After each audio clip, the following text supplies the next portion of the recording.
Oh, hey, everybody. Sorry for the delay. Welcome to News, Games, and More. I am Seth Macy. I am hosting tonight for Brian Altano, who is involved in a science experiment of some sort, and he was held up at the laboratory. But I'm very excited. I'm joined here tonight by Matt, Kim, Bob Marshall, and for the first time since I've ever hosted, Brandon Hunt. B. Hunt. What up, everybody? Thank you.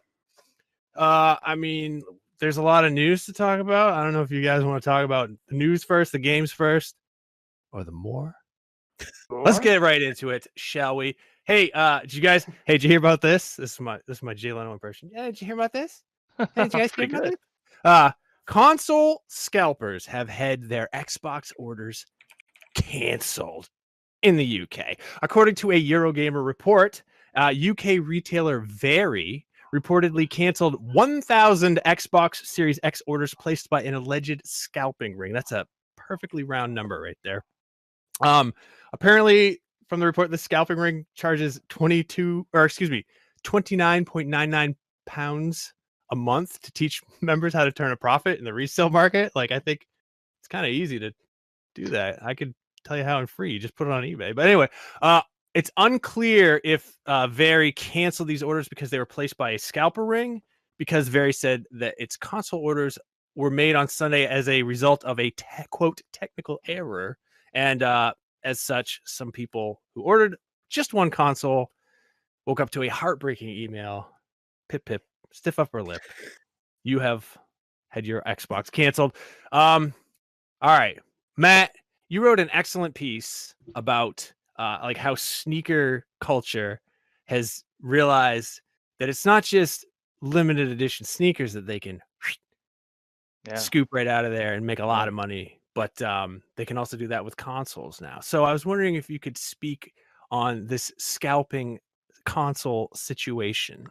Yeah, absolutely. I'd be happy to. It's not just on the scalper side, right? It's like marketing side too. Realize that wow, sneaker companies are really good at selling sneakers, right? Like video game companies are like, we could do that too. We could sell video game consoles the same way sneaker companies sell sneakers, right? And then they're basically recreating the sneaker market, but with video games. And like I've heard people say, oh, buying a new console has always been like this. I remember waiting in line for a PS3 when it launched or something like that, or being out in front of a Best Buy for days for when the PS2 launched. But like this is a 21st century market, right? Like people are using bots. They're being more sophisticated about that. They're selling PS5s and Xbox Series X's on StockX, which is a website for sneakers, but they're like, well, it's basically the same thing. But pretty much, yeah. Scalpers are realizing that PS5s and Xbox Series X's are super valuable, and they apparently are. I don't know if you guys saw eBay, but like I've seen consoles sell for like $1,600. That's three times retail price. That's insane. And the fact that they're so hard to get, like for real, like Sony and Microsoft has said all year that there's not going to be a delay on these consoles, but there's going to be a shortage, right? Like they've said it multiple times in the past, earlier in 2020, that they just might not have enough consoles because of COVID, because of demand, because of a whole variety of reasons. The Earth shut down briefly over the summer. I don't know if we remember that, but yeah. Remember how we just stopped doing things and going to places? I mean, we still do in America, but like some other places just stopped manufacturing. I live in rural America, so we only kind of slowed down a little bit. Yeah, right. So a lot of this created bottlenecks, and yeah, I think there really are not enough PS5s or Xbox Series X's as there would have been in a healthier year, creating shortages, which is ripe for scalpers to take advantage of using their sophisticated technologies, although apparently bots aren't actually that hard to make. No, they are not. I know that people kind of scoffed when I said just make your own bot, but like it's not hard. I haven't do it. I'm saying you shouldn't. I'm not saying you should do it. Don't teach people how to make bots on this show. You could learn about it pretty easily. But yeah, but they're using the same. What's to say? Don't, if you're watching this, don't make your own bot. Don't make your own. What if you look? What if you make a bot just to get one for yourself? Can't beat them, join them. I say only one. Only one. And then the bot has a explosive device implanted in it, and it's got a hard stop. Right. Got this one. Now I'm a self-destruct. I must go now. My planet needs me. Off we go. But yeah. So basically, scalpers are moving into this place. There's a perfect storm, if you will, right? A legit shortage. scalpers who have been practicing for years. I mean, there hasn't been a new console in what, 7 years, 8 years, and in that time, the sneaker market has only grown by multiples, right? So they have streetwear. Streetwear has exploded in this absence, right? And so they've had years to practice this, create this market that consoles are essentially filling into, right? And so that's why you're seeing not enough consoles, and the ones that you can find on eBay, on secondhand, on Amazon by private retailers are going for double, triple the cost. It's insane. Yes, that's, I believe they call equilibrium price when the supply and demand curves are out of whack. Brandon, would you like to speak on micro, macroeconomic theories? Yes, my major in college. No, I will say I've experienced some of this not with consoles, but with I'm a big fan of NECA toys. Oh my god, yeah, dude, I got some up there. Dude, they deal with the same thing. It's sort of a little micro market there. But every time I'm sure people watching from my Twitter are aware that I'm a big Ninja Turtles nerd, but I love to collect the NECA toys there. So good. And when there's something like super cool and rare, they get swooped up so fast, and I'm just like, I'll look at it online, but I can never get it, or I have to wait until Target has it or something like that after like a third reprint of whatever. But I get that frustration like wholeheartedly, because that is something, as much as I want a PlayStation 5, I want those Ninja Turtles toys. But they're really good. But I I was there, I think, with all of us day of, smashing the refresh button. Oh my god. And luckily enough, getting in at like 9 p.m., like 12 hours later when whatever they went live. And even then I had some trouble, not with Scalpers, but a whole other site-wide issue, so I had to go through a friend who bought like another one. But like that right there, because of like I'm sure the scalper issue affected me somehow because of the way that I had to get my PS5, because I couldn't just lightly go on the website and just buy it, right? Because it was such a mess trying to get those. Like every single person I know, it still is. Yeah, like every single person I know is affected. And like the scalpers, when they're I forget, and I really don't want to mention their name, but they put out that statement of like, well, we're a lot of we're trying to help people who can't get it. There's people working that their kids are one because they use the bots that we created, and it's just like, dude, no. Like, it's such a warped way of looking at it, and you're just sort of covering up your own jackassery, if you will, in these statements. And so it's so frustrating. It's just like, man, let people get what they want to get, man. So yeah, that's my sort of tertiary experience with scalpers, right. That's all I'll have to say about that. They make Bob, me mad. I don't. You have the saddest console story, but do you have anything to comment on the scalper situation? I mean, so after I got my PS, I should say I'm spoiled. I have both a PS5 and an Xbox Series X. You did end up getting one. Oh, okay. I did end up getting a PS5 because a friend at IGN had tried ordering one at Best Buy and Target, and ordered them both in case one fell through, and both ended up going through. So he ended up selling me just for full price the one he got at Target. Thank you, Jeffrey Vega, and completely saved my day, my life, my year. Amazing. I did want then an Xbox Series X. I had my original order of Xbox Series X canceled again because of an address issue, and Walmart couldn't handle it. So I had been trying then for about a month to get an Xbox Series X, and it felt like one out there saying like, and this stuff obviously because you run IGN deals. They would say, okay, at exactly this moment, we're gonna back in stock Xbox Series X at like Walmart. And you would get there, and I would get there. I would sit there on the website refreshing a minute before. Literally, the second it would go live, it would just say sold out. And it just felt like such a stupid game to play that I just felt you felt like a sucker every single time you sat down to try to get one, because it was just like, and like before that, you know, like it almost felt like weary, like when IGN Deals was tweeting this out, when like Wario64 was tweeting out like, okay, here's apparently when like the drop of this is happening, but we all know bots are going to ruin this. And it's just like, we all know bots are going to ruin this, but I'm going to sit here, I'm going to try and feel bad anyway, and feel like an idiot. Like it felt just as bad every single it felt worse every time, because it was just like, why do I keep getting suckered into this? And then immediately on Twitter, it's like hashtag oh dear would trend, because that would be like the Walmart thing, like immediately like their 404 is like a sad reindeer. It's like, okay, like not only do I feel bad because I just got destroyed by bots, as did every single person that I'm seeing, like no one actually got a console, but then Walmart is just giving you like a sad like reindeer, just like, oh, like too bad, like you're gonna have a bad holiday season. And it's just so, yeah, like exactly what you guys were saying, like it's so frustrating. And it's so frustrating like to see everybody, you know, like I think like the IGN Deals accounts would tweet this out, like, hey, did anybody end up getting an Xbox, or did anybody end up getting a PS5? And it was just like, nope. And every screenshot would be like, literally you'd see on their computer laptop exactly like 9 p.m., the exact minute they were supposed to go on sale, and then also sold out. And it was just like, oh, like just, can we, like, you know, I don't know what the solution is for this. I know like we were talking about sneakers and streetwear. Maybe the idea is like we actually do like physical like street drops of these things where people like stand in line outside of like the Supreme store or something like that. Like maybe we like revert and go back to that. Obviously not safe during COVID times exactly, but there has to be a better solution.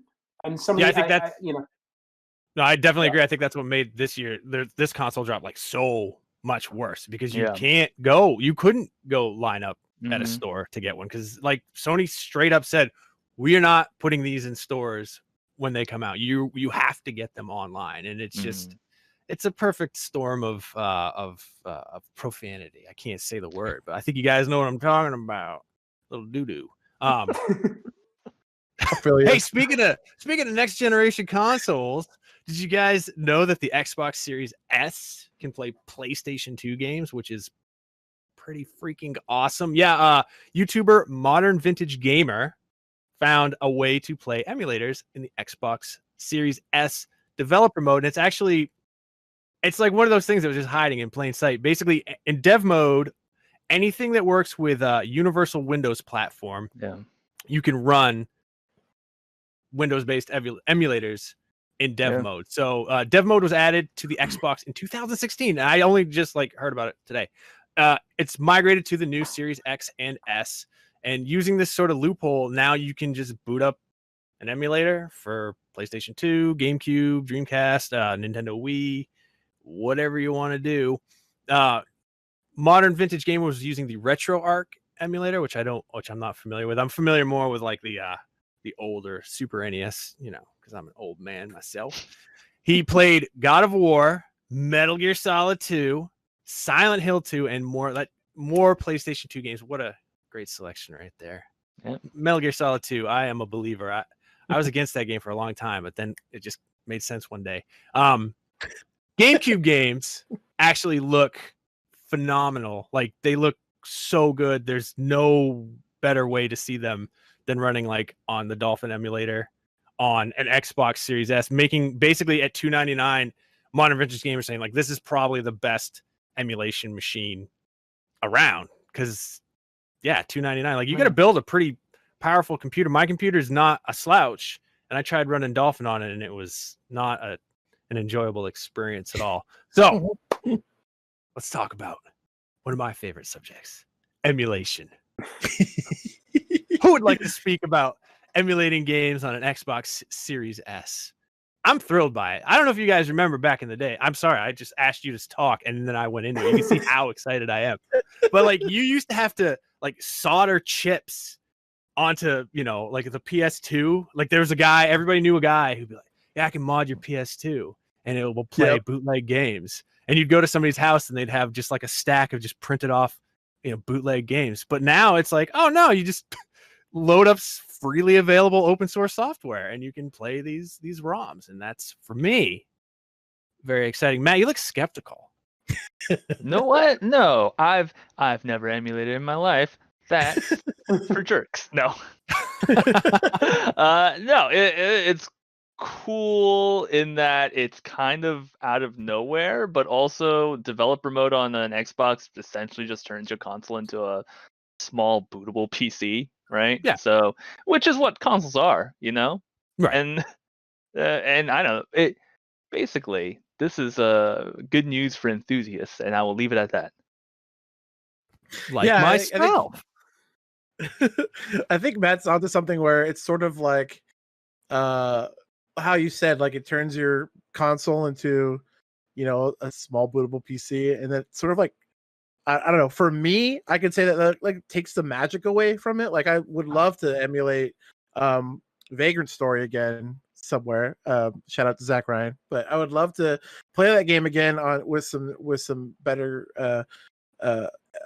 resolution of the graphics. I guess whatever you want, however you want to explain it. But I think it's great.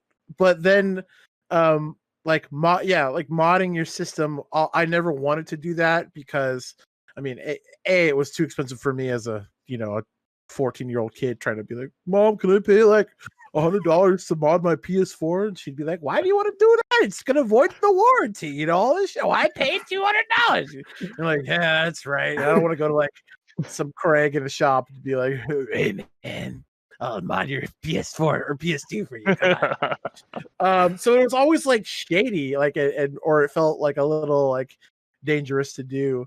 But I think considering this, like the mode that the mode on the Xbox that's available. I mean, I wish it was available on the Xbox Series X because I have that, but it might actually. He hasn't tried it. It might. I mean, they're basically the same. So it might yeah, right. True.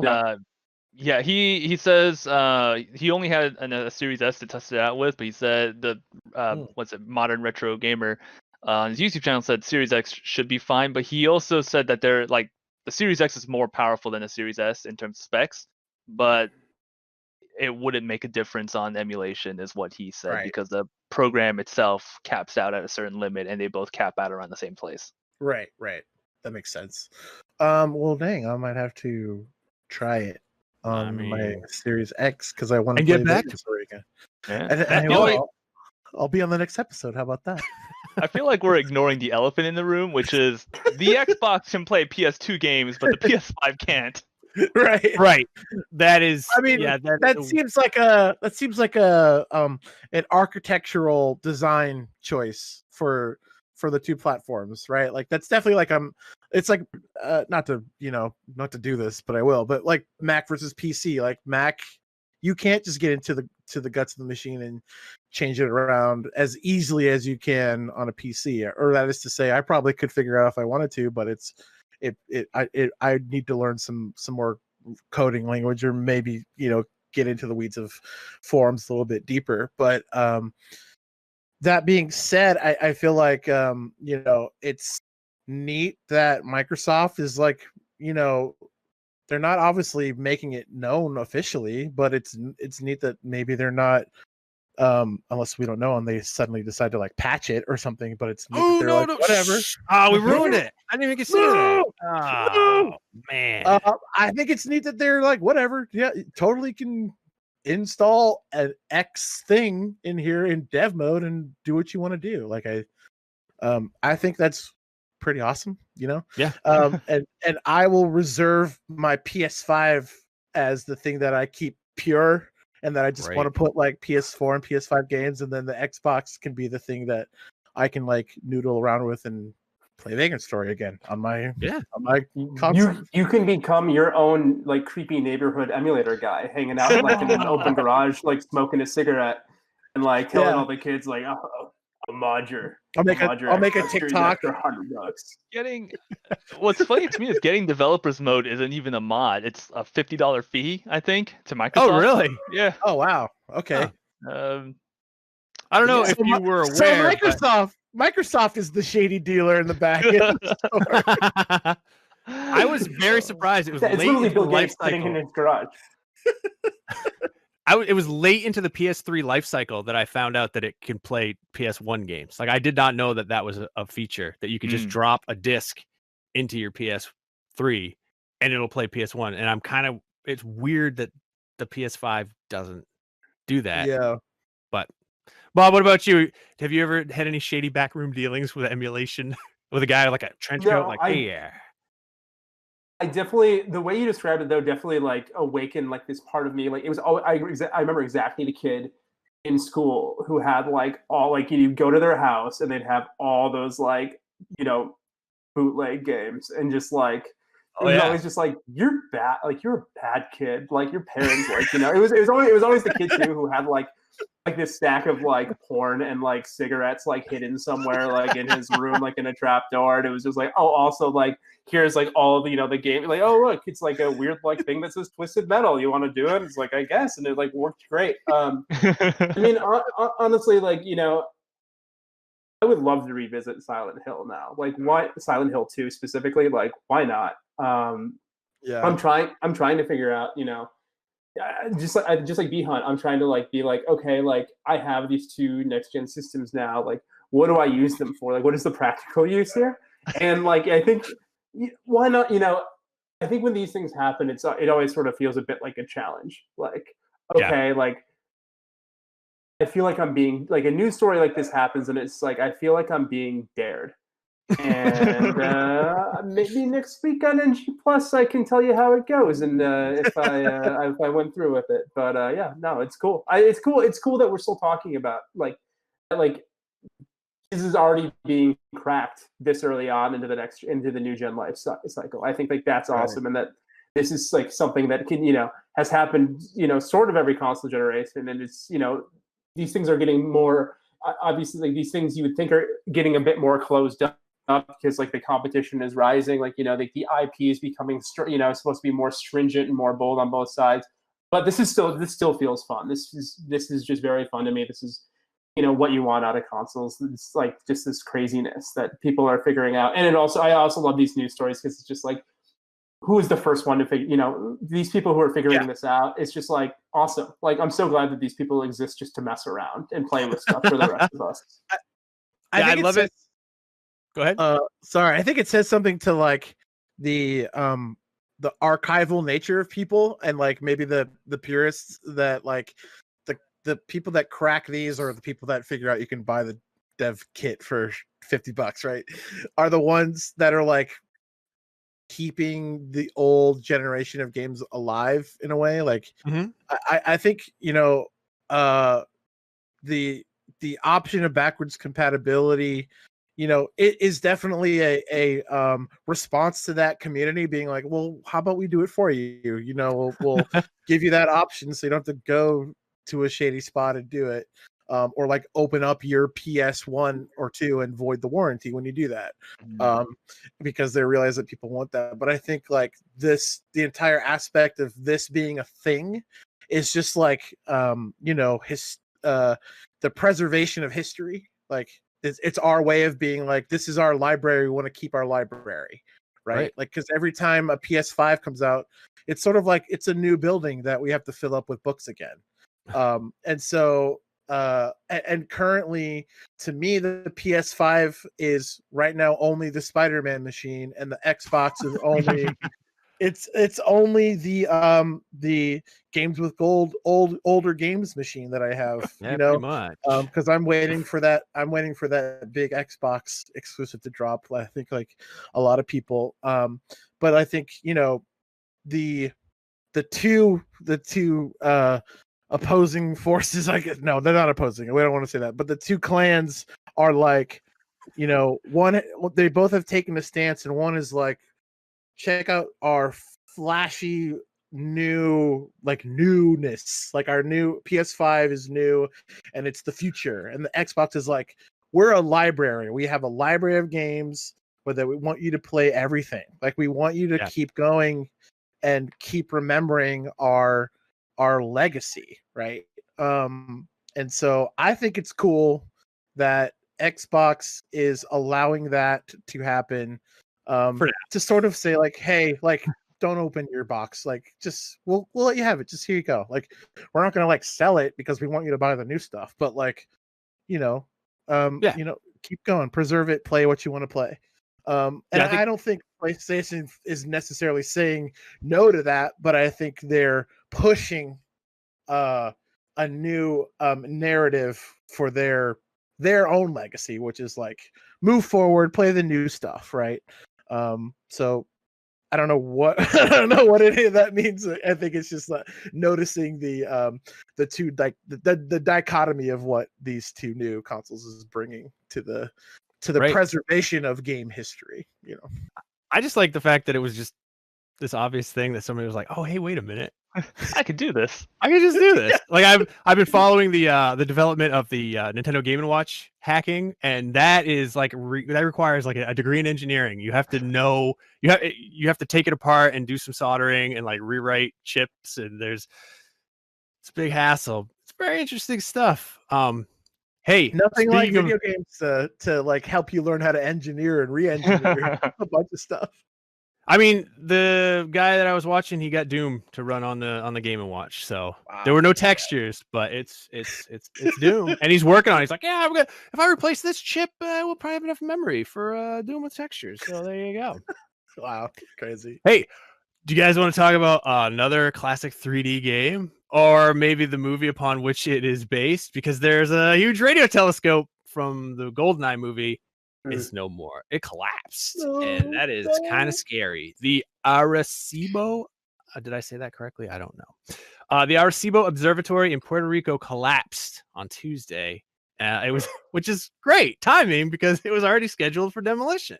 So they're just like, "Hey, let's tear this thing down." Whoa, what a time saver! Oops. 9. I mean, well, yeah. I mean, that was probably the part everybody was really looking forward to. Right. Yeah. Getting that bad boy down. There's 900 tons. Oof. Yeah. I hope right before it collapsed, someone said for England, James, and then right. You're gonna get a lot. You're gonna get a lot of GoldenEye references out of me. Okay, I'm gonna be completely honest. I never really got James Bond as like a series. I'm interested in. I'm the same, but I will respect this giant the fact that this giant radio telescope collapsed, because that's pretty neat. Big bummer. Tony Hawk's not gonna be able to skate that bowl now because it's all full of debris. Which is a huge bummer. But it was built in 1960, and until 2016, it was the largest single dish radio telescope in the world. And it wasn't only seen in the GoldenEye movie, it was also in Species. You guys remember that movie? Yep. Oh, yeah. About an alien lady. And Whip Hubley's in it. He was in Top Gun too. He gets killed in all movies he's in. It was in Contact. That's a movie also about space.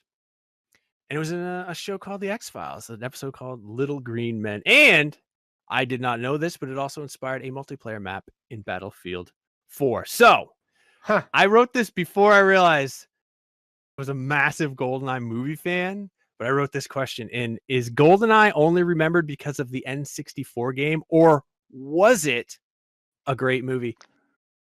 B Hunt, let's start with you. I'm interested to see. I can't even figure out what you might bring to this. I will give the answer is both. The answer is both, and I will tell you why.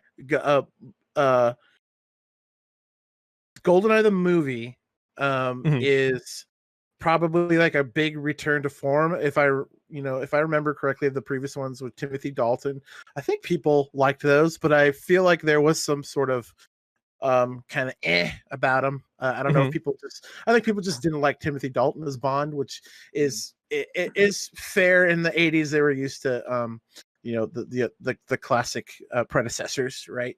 Right. But for me, it was the first Bond movie I ever saw in theaters, and it was the first one that I remember watching that I was like enthralled the entire time. So yes, I think it's a great movie, but I do think the game, for a lot of people, including myself, helped solidify its greatness, because the movie and the game are so synonymous in that you know, the multiplayer levels in those games were sort of like damn near close to 1-to-1 in development, because the developers got access to the set of the movie and were able to, like, if you can run through, like, you see things in those games that you can watch the movie and be like, I know if I turn that corner left, it's going to be this hallway that I used to sneak around in on that set. You know, like, you don't see as much in the movie as you do in the game, but like when you watch it and compare it, it's really close. And I think that's so cool for a game of that era, that you know, for me, it helped like really cement this movie as Endgame as being like my most favorite, like top Bond movie, top 5 probably, in top N64 game of all time. Dang. For me. Yeah. Well, and Bob, what do you have? I will close with saying that I am the most confidence I ever have in myself is my ability in GoldenEye to wreck anyone. So if anybody wants to challenge me, a challenge, a gauntlet, will kill you. Thrown down. Demand satisfaction. Will kill you. Bob, what do you think about the game and the movie? I think for a specific generation, which is very much mine, I think I can't speak to everybody, but like GoldenEye felt like the very first Bond movie that I was really aware of. I think GoldenEye was like mid-90s. It was like kind of like right before it kind of kicked off like this really great bunch of action movies that are sort of really memorable, better and more memorable around that time. But like I'm thinking, you know, like Mission Impossible came out like a year later, like Independence Day came out a year later. Like, you know, it was right at kind of in the middle of these like really big, huge set piece action movies. And like I really remember GoldenEye for that. I think for a lot of people outside of Mrs. Doubtfire, it was like their introduction to Pierce Brosnan. So I think that there's a lot of nostalgia there. And then the other thing that I also have like a GoldenEye game theory, which is you can tell which people, like which of your friends you play like first person shooters with by whether or not they invert their controls or not. Because if they invert, they grew up playing GoldenEye, and if they don't, it meant they didn't. And that is the one right way to play. Every single time I play a first-person shooter with somebody and they invert their controls, I'm like, "Oh, you are a GoldenEye kid." Yes. How did you know? Bob? What setting? Because there were so many settings for control style. Did you pick? Were you like in the 1 to 1.1 and 1.2 range, or were you like me, where I learned 1.4? Which is the move with the C buttons and then aim with the joystick, because that was how it was set on my game that I rented when I rented GoldenEye. But it is like probably close to a WASD and mouse keyboard setup. But I think it gave me such an advantage on playing multiplayer. I can't even answer that because I don't. I think for anyone who doesn't know, for anyone who doesn't know, like you could go 1.1 to 1.4, which is the one controller, and then if you were crazy, you could do 2.1 to 2.4. I think, if I remember, and that was 2 N64 controllers. No way! I did not know this. You could move that. You used both joysticks. You moved with the joystick, and you could shoot. You could set it up however you want, and then you look with the other joystick. So it was kind of like the first iteration of dual joystick. That is so cool. Yeah. Matt, what control scheme did you use? I played it like a normal person, like a regular child, quite poorly. What the hell are you guys talking about? I don't even remember. What? Sounds like y'all made this up, and I feel like I'm taking crazy pills. It was a fine game. It was a fine movie. When I was in the Air Force, I had a friend. He was extremely good, and then there was a guy down the hall. He was also extremely good, and they would both just completely destroy anybody. And then one day, I got them together, and like 8 hours, they're just they just bonded. They became like instant bros. They had nothing in common, other than the fact that they were both so good at GoldenEye, like talking, you know, all this jargon and stuff about this and that I still don't, you know, stuff like 2.1 and 1.4 and things that I still to this day don't understand, which is kind of sad. But you know what else is sad, friends?